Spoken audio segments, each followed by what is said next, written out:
여러분은 한국과 일본 중 어느 나라 노인의 삶이 더 행복하다고 느껴지나요? 서울에 사는 75 김도현님은 올해 봄 오랜 친구를 만나기 위해 일본 오사카로 향했습니다. 대학 시절부터 이어진 인연이었기에 그의 마음은 오랜만에 설렘으로 가득했습니다.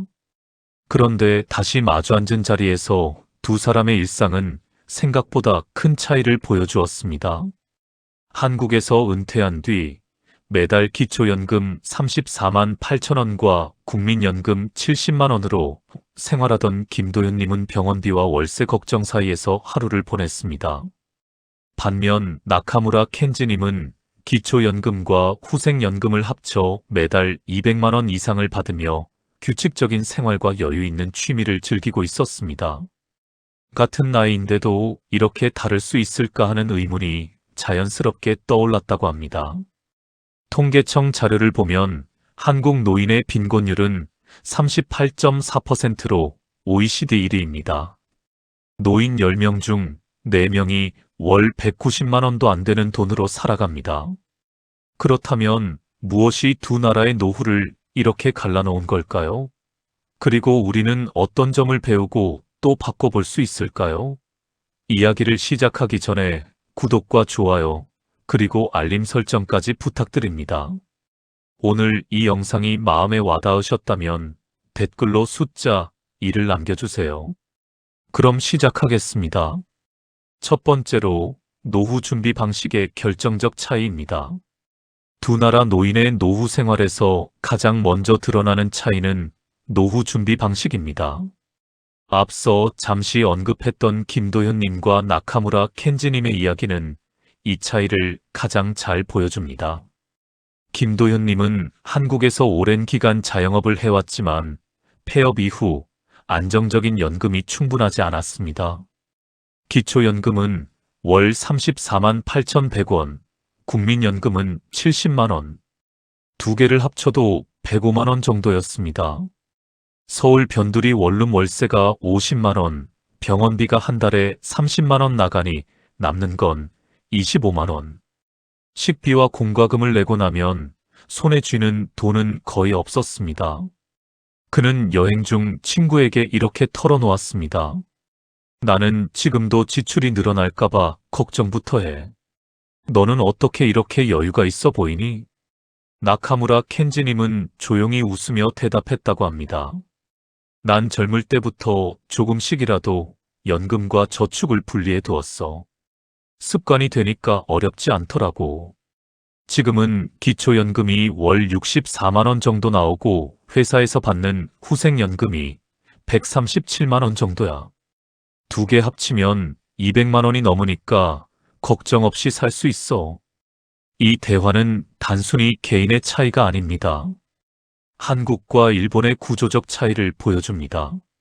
일본은 3층 연금 구조로 국민 모두가 기초연금을 받고 직장인은 후생연금을 추가로 받으며 여유가 있는 사람은 개인연금까지 준비합니다. 40년 동안 꾸준히 납부하면 노후에 월 200만 원 이상을 안정적으로 받을 수 있는 시스템입니다. 반면 한국은 어떨까요? 2025년 현재 한국 국민연금 평균 수령액은 69만 원입니다. 기초연금 34만 8,100원을 합쳐도 104만 원. 일본의 절반 수준입니다. 더 큰 문제는 76세 이상 노인의 빈곤율이 52.4%에 달한다는 점입니다. 2명 중 1명이 빈곤층입니다. 왜일까요? 이분들은 국민연금 제도가 제대로 자리 잡기 전 세대라 가입 기간이 짧거나 아예 가입하지 못했습니다. 그렇다면 우리는 어떻게 해야 할까요? 늦었다고 생각하는 순간이 가장 빠른 순간입니다. 지금부터라도 재정 계획을 다시 세울 수 있습니다. 가장 먼저 할 수 있는 것은 지출을 꼭 필요한 항목과 선택 가능한 항목으로 구분하는 것입니다. 예를 들어 통신비를 저렴한 요금제로 바꾸거나 자주 사용하지 않는 구독 서비스를 정리하는 것만으로도 월 5만 원에서 10만 원을 절약할 수 있습니다. 그 다음으로 중요한 것은 매달 작은 금액이라도 자동이체 형태로 저축을 시작하는 것입니다.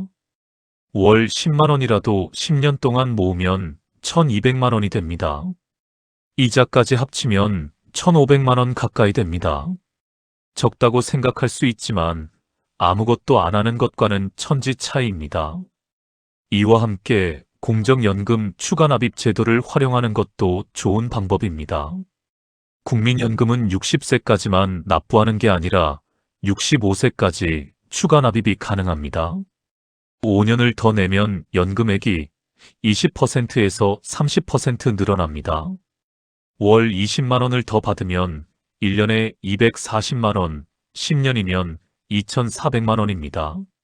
마지막으로 빠뜨리면 안 되는 것은 지역금융상담센터를 활용하는 것입니다. 주민센터나 국민연금공단에서 무료로 재정 상담을 해줍니다. 전문가와 상담하면 내가 받을 수 있는 연금액과 추가 납입 방법, 절세 방법까지 알 수 있습니다.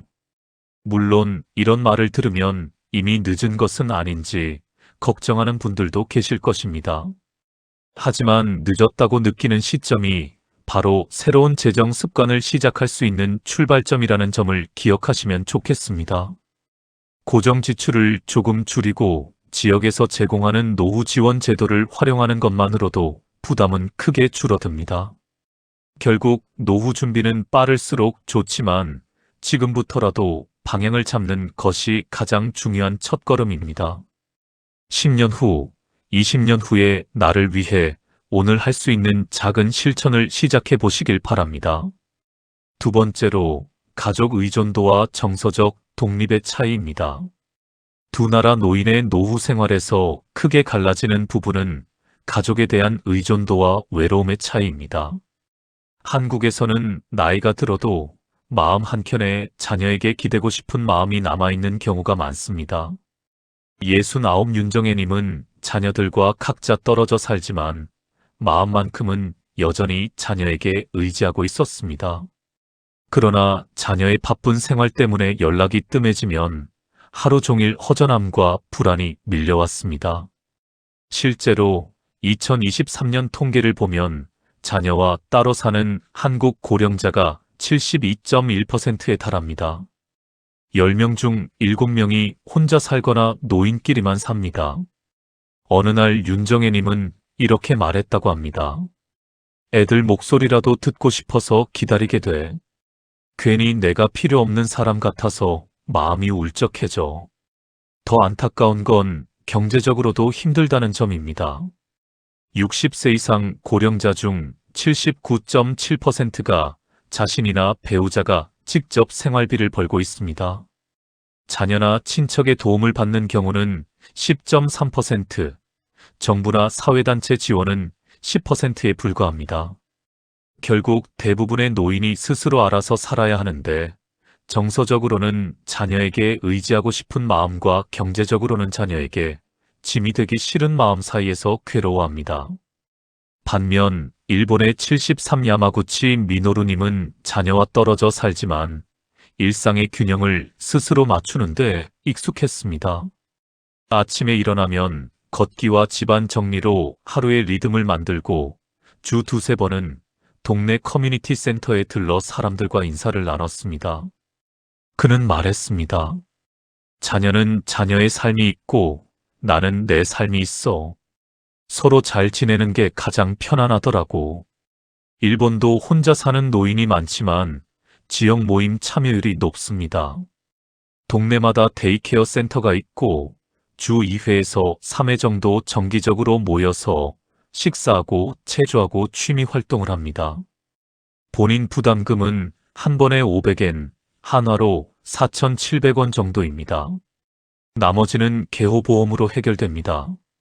혼자 있어도 외롭지 않은 이유는 정기적으로 사람을 만나는 시스템이 있기 때문입니다. 한국은 노인이 혼자 있는 시간이 늘어나면서 외로움 지수가 높은 편이며 여러 조사에서 타국 대비 정서적 고립감이 강하다는 결과가 나옵니다. 자녀와의 관계에서 심리적 안정을 찾으려 하지만 자녀는 자녀대로 바쁘고 결국 서로 미안한 마음만 커집니다. 이 차이를 줄이기 위해 우리가 할 수 있는 일은 생각보다 단순합니다. 주 한 번이라도 스스로 만드는 일정을 넣어두는 것입니다. 우선 동네 복지관 강좌나 소규모 취미 모임에 참여하는 것부터 시작할 수 있습니다. 전화 한 통으로 신청할 수 있고 대부분 무료이거나 저렴합니다. 서예, 노래교실, 스마트폰 교육, 건강체조 등 다양한 프로그램이 있습니다. 만약 낯선 사람과 대화해야 한다는 부담이 크다면 조용한 프로그램부터 경험해보는 것도 좋은 방법입니다. 예를 들어 도서관에 가서 책을 읽거나 공원에서 걷기 모임에 참여하는 것입니다. 말을 많이 하지 않아도 사람들과 함께 있다는 것만으로도 외로움이 줄어듭니다. 여기에 더해 자녀에게 의지하는 마음을 조금씩 내려놓는 연습을 하는 것도 필요합니다. 이건 자녀와 멀어지자는 뜻이 아닙니다. 자녀에게 기대지 않아도 내 마음이 편안할 수 있는 다른 통로를 만드는 것입니다. 친구, 이웃, 동호회 사람들. 이렇게 관계의 폭을 넓히면 자녀에게도 부담을 덜 주고 나도 더 자유로워집니다. 물론 새로운 사람을 만나는 일 자체가 어렵게 느껴질 수 있습니다. 하지만 관계를 만드는 것이 아니라 단지 외로움을 덜어주는 작은 활동이라고 생각하면 마음이 한결 가볍습니다. 복지관에 가서 커피 한 잔 마시고 오는 것, 공원에서 산책하며 아는 얼굴에게 인사하는 것, 이 작은 행동들이 쌓이면 어느새 나만의 일상이 만들어집니다. 결국 정서적 독립은 자녀와 멀어지자는 뜻이 아니라 나 자신을 위한 마음의 균형을 되찾는 과정입니다. 자녀를 사랑하되 의지하지 않고 혼자 있되 외롭지 않은 삶. 그게 바로 우리가 만들어가야 할 노후의 모습입니다. 세 번째로 두 나라 노인들의 일상을 가르는 뚜렷한 차이는 여가와 취미 활동의 참여도입니다. 한국에 이른 김명호님은 은퇴 후 시간이 많아졌지만 대부분의 시간을 TV를 보며 보냈습니다. 그는 하루를 돌아보면 특별히 기억나는 일이 없을 때가 많았고 저녁이 되면 괜히 허전해지는 날도 잦았다고 말했습니다. 그는 이렇게 중얼거렸다고 합니다. 시간은 많은데 정작 뭘 해야 할지 모르겠어. 하루가 그냥 지나가 버리네. 한국문화체육관광부의 여가 조사를 보면 노인의 여가 시간 중 TV 시청 비중이 60%가 넘습니다. 하루 평균 4시간에서 5시간을 TV 앞에서 보냅니다.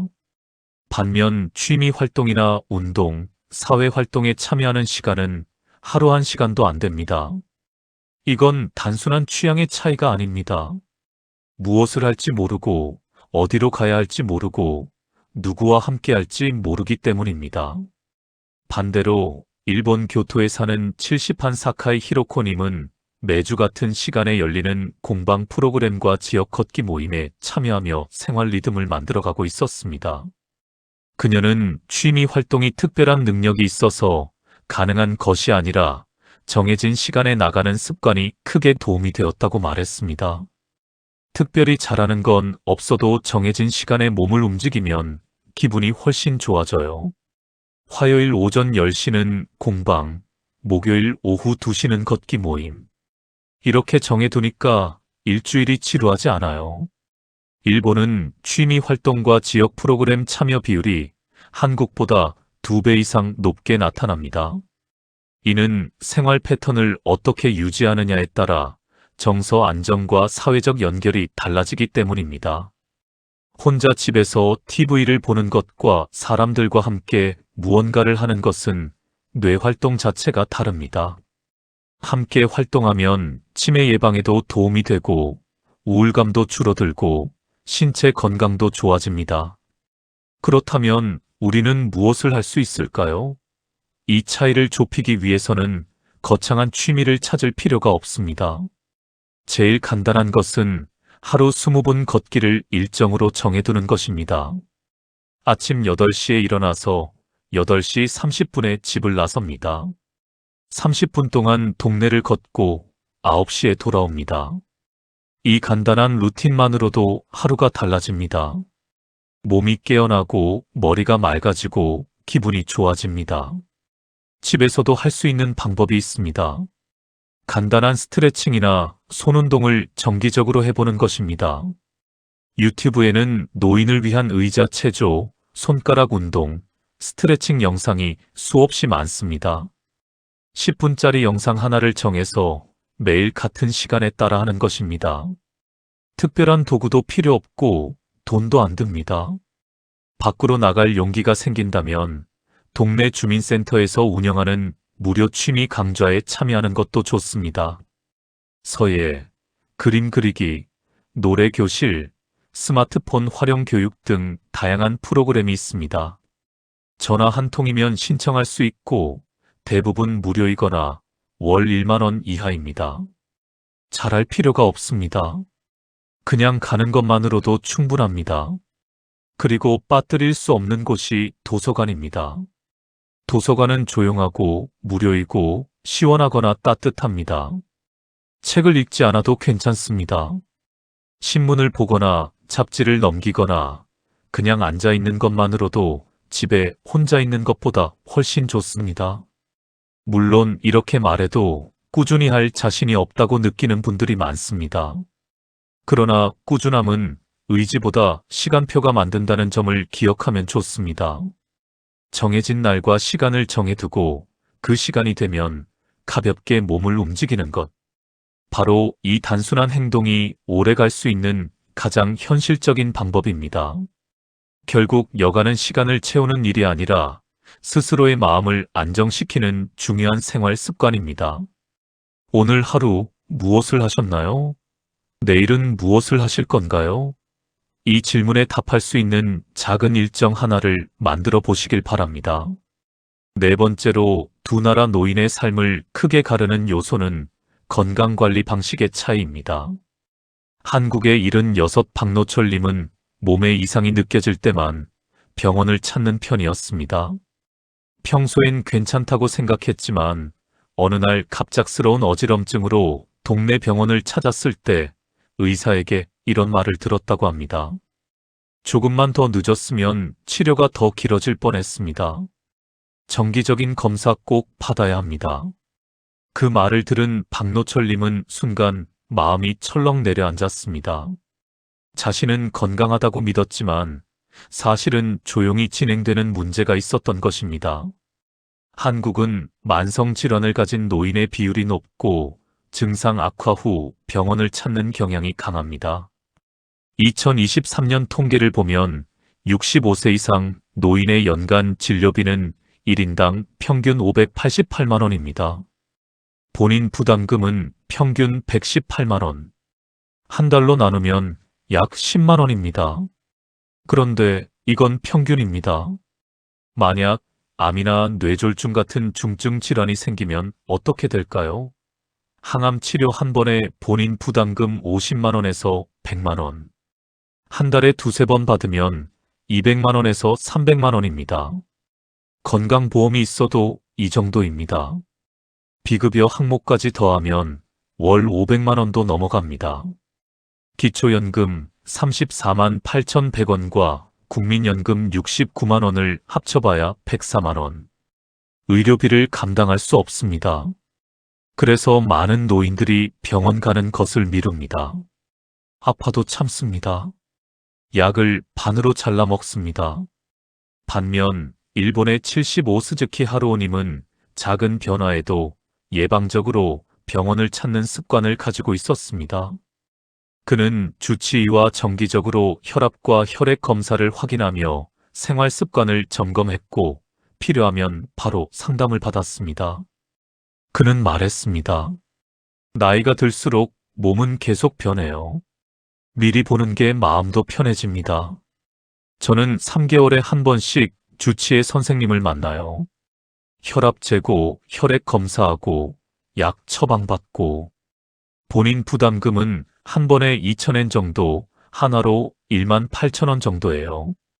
일본은 예방 중심 의료 접근성이 높고 지역 병원과의 연계가 일상화되어 있습니다. 더 중요한 건 의료비 상한제입니다. 70세 이상 노인의 경우 소득 수준에 따라 본인 부담 상한액이 정해집니다. 저소득 노인은 한 달 의료비 본인 부담이 최대 8,000엔, 한화로 약 75,000원입니다. 중간소득 노인은 최대 18,000엔, 한화로 약 17만 원입니다. 무슨 뜻이냐고요? 아무리 큰 병에 걸려도, 아무리 큰 수술을 받아도 한 달에 본인이 부담하는 돈은 최대 17만 원이라는 겁니다. 나머지는 건강보험이 부담합니다. 암 치료를 받든 심장 수술을 받든 한 달 17만 원. 이게 일본 시스템입니다. 이 차이는 단순히 병원을 얼마나 자주 가느냐의 문제가 아니라 건강을 바라보는 태도와 생활 패턴의 차이에서 나옵니다. 일본은 아프기 전에 미리 막자는 생각이고 한국은 아프면 그때 가서 치료하자는 생각입니다. 변화를 위해 우리가 할 수 있는 것은 복잡하지 않습니다. 가장 기본이 되는 것은 반년에 한 번 기본 혈액 검사와 혈압 체크를 일정으로 정해두는 것입니다. 가까운 보건소에 가면 무료이거나 저렴하게 검사받을 수 있습니다. 혈당, 콜레스테롤, 혈압. 이 세 가지만 정기적으로 체크해도 큰 병을 예방할 수 있습니다. 그 다음으로 동네 병원 하나를 주치의처럼 정해두는 것이 좋습니다. 큰 병원은 멀고 복잡하고 대기 시간이 깁니다. 하지만 동네 병원은 가깝고 친절하고 빠릅니다. 같은 의사 선생님을 계속 만나면 내 건강 상태를 잘 알고 있으니 더 좋은 상담을 받을 수 있습니다. 약을 복용하는 분들이라면 약물 관리표를 만들어 두는 것도 중요합니다. 무슨 약을 언제 먹는지, 부작용은 없는지, 다른 약과 함께 먹어도 되는지. 이걸 메모해 두면 병원 방문 시 더 명확한 상담이 가능합니다. 그리고 작은 증상도 무시하지 않는 습관을 들여야 합니다. 어지럼증, 가슴 답답함, 소화불량, 두통. 이런 작은 신호들이 큰 병의 시작일 수 있습니다. 괜찮겠지 하고 넘기지 말고 일단 병원에 가서 확인하는 것입니다. 물론 병원 가는 일이 번거롭고 귀찮게 느껴질 수 있습니다. 그러나 가까운 동네 병원을 주치의처럼 정해두고 일정한 날에 가는 습관을 들이면 부담은 훨씬 줄어듭니다. 건강은 문제가 생긴 다음에야 소중함을 깨닫기 쉬우므로 작은 점검이 나를 지키는 가장 현실적인 예방입니다. 다섯 번째로 두 나라 노인의 삶을 가르는 중요한 차이는 노후 주거 선택과 공동체 기반의 차이입니다. 한국의 72 최정호님은 오래 살던 집을 쉽게 떠나지 못하고 있습니다. 자녀가 모두 다른 지역에 살고 있어 혼자 지내는 시간이 길어졌지만 익숙한 공간을 떠나는 것이 더 큰 불안으로 느껴졌다고 합니다. 그는 이렇게 말했습니다. 집은 낡았어도 여기서 평생을 살았으니 쉽게 떠나기 어렵지. 그래도 혼자 있다 보면 괜히 마음이 허전해져. 계단도 높고 화장실도 불편한데 이사를 갈 용기가 안 나. 한국은 자가 보유율은 높지만 주거 안전성과 생활 지원 측면에서는 취약한 부분이 많습니다. 낡은 빌라나 다세대 주택에 사는 노인들은 계단이 가파르고 화장실에 손잡이가 없고 문턱이 높아서 낙상 위험이 큽니다. 실제로 노인 낙상 사고의 70%가 집안에서 발생합니다. 화장실에서 미끄러지거나 계단에서 넘어지거나 문턱에 걸려 넘어집니다. 반면 일본 고베에 사는 74 타나카 요시에님은 고령자 전용 임대주택으로 이사를 선택했습니다. 같은 건물 안에 비슷한 나이의 이웃들이 많았고 관리인이 수시로 안전을 점검해주는 구조여서 오히려 이전보다 생활이 안정됐다고 합니다. 그녀는 말했습니다. 필요할 때 도움을 받을 수 있으니까 혼자 있어도 불안하지 않아요. 아침에 문 앞에 우유가 그대로 있으면 관리인이 확인하러 와요. 한 달에 한 번은 건물에서 다 같이 모여서 식사도 하고요. 월세는 조금 더 나가지만 마음이 편해요. 일본은 고령자를 위한 임대주택이나 시니어 공동주거 시설을 제도적으로 안정적으로 운영하고 있습니다. 혼자 살아도 지역과 연결될 수 있는 구조가 갖춰져 있습니다. 건물 안에 공용 식당이 있고 간호사가 주 2회 방문하고 응급 호출 버튼이 각 방에 설치되어 있습니다. 노인이 혼자 쓰러져도 30분 안에 발견됩니다. 우리에게 필요한 것은 무조건 이사를 권하는 것이 아니라 지금의 주거를 어떻게 더 안전하고 편안하게 만들 수 있는지부터 살펴보는 것입니다.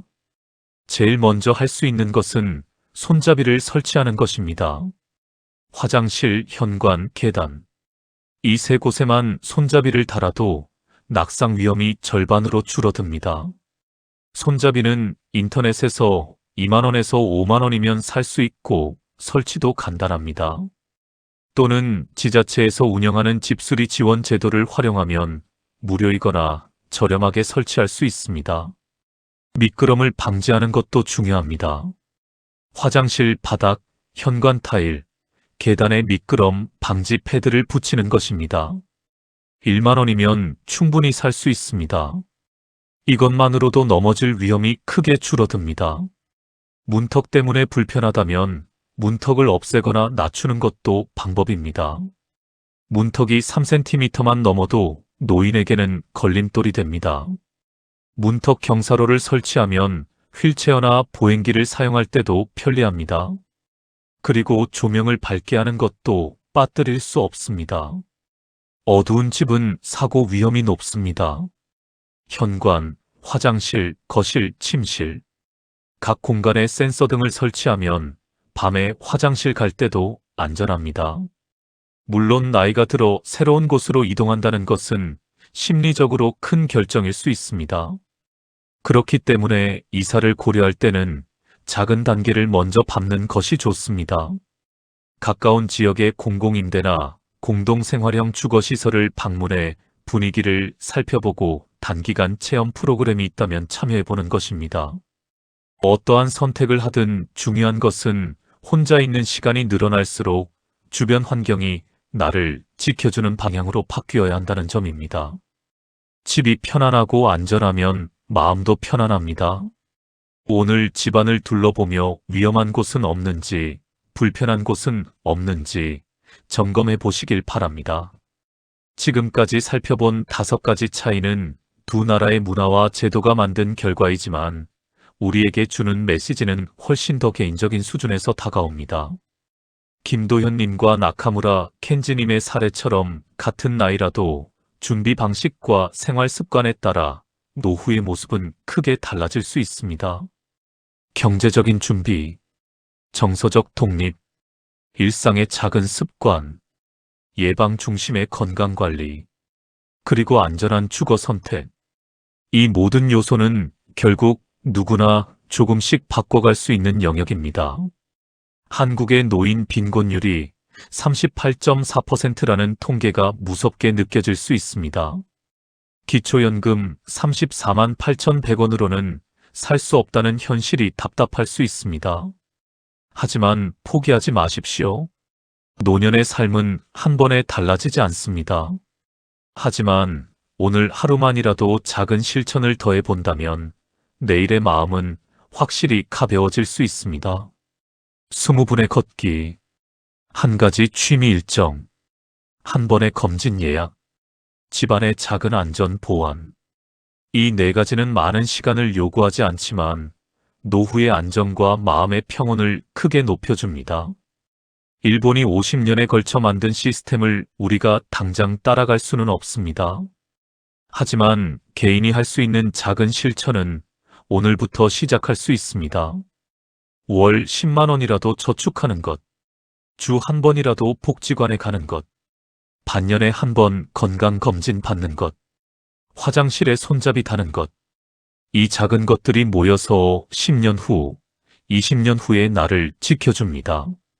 생활 속에서 스스로 지켜낼 수 있는 힘을 키우는 것이야말로 노후가 길어지는 시대의 가장 확실한 준비입니다.